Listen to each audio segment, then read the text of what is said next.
Sa umaga, bago kumain, nagtitake ako nitong barley or umiinom ako nito. So, ayun. Ito yung ating baso. Lagyan natin ng tubig.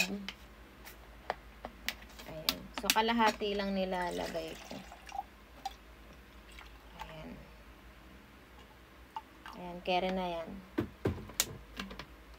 At ayan na nga. Ang mali ko na isaw-saw ko yung kutsara.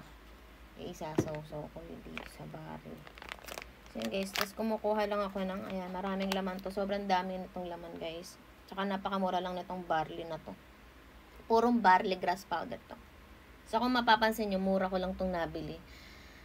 Mga 200 plus lang ata to. Tapos 300 ata. Check nyo na dyan. Basta 100 grams na siya. So meron kasing mas mahal dito, diba?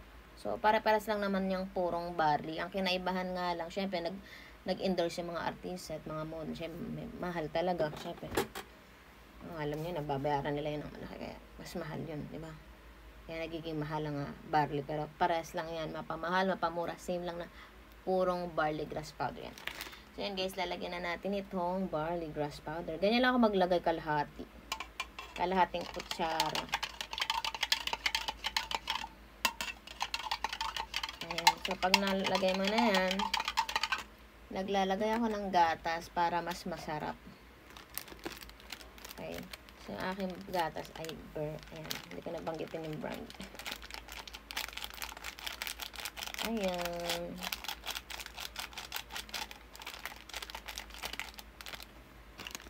Ayan. Tapos, haluin mo lang mabuti.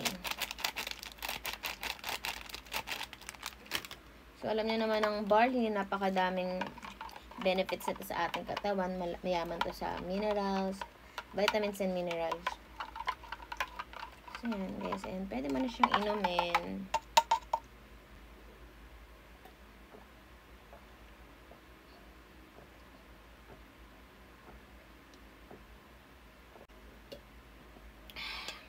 Excuse me. So, ko dito ito. Pinakalatak. Tamis, sarap. Naman may gatas. Paborito kong gatas at chocolate yan. Simot, sarap, sustansya.